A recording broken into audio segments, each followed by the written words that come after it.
Principle number 3, separation of powers. Separation of powers means the U.S. federal government has 3 branches, each with its own specific functions. The 3 branches of the national government are the legislative, executive, and judicial. We will begin by looking at the function of the legislative branch. The role of our legislative branch, or Congress, is to make laws, or legislate. For example, tax laws are created in the legislative branch. The Congress is also the only branch of government that can declare war on another country. This brings us to the question of how a bill, which is a proposed law, becomes an actual law. First, the bill starts in either house, and it must pass by a majority vote in both houses. There are some specific rules concerning types of bills that each house can propose. For example, bills to raise revenue originate only in the House of Representatives. If passed by both houses, the bill makes its way to the President, who has 2 choices. He can accept it, meaning sign it, or he can reject it, meaning veto it. If the President signs the bill, it becomes law.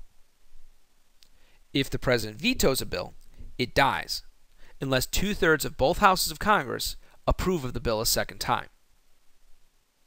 If the House of Representatives and the Senate do this, it's called overriding a veto, and the bill becomes law. If the President decides to take no action, some interesting things can occur that depend on timing. If the President lets the bill sit on his desk for 10 days without signing it or vetoing it, the bill becomes law with no presidential intervention. The President may do this if he or she sees it as politically expedient to neither publicly support nor publicly reject a bill.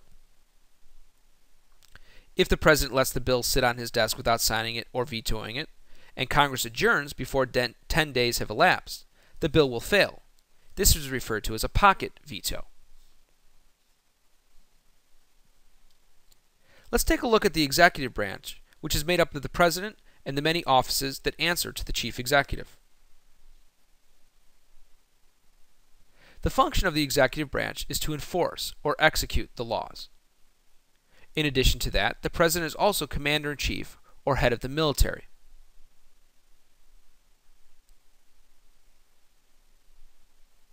And now let's take a look at the judicial branch, which is made up of the courts.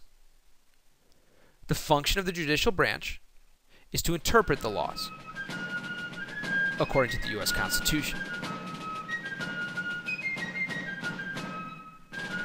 Take a look at this graphic organizer and remember the principle of separation of powers. This principle simply means that each of the 3 branches has its own specific function.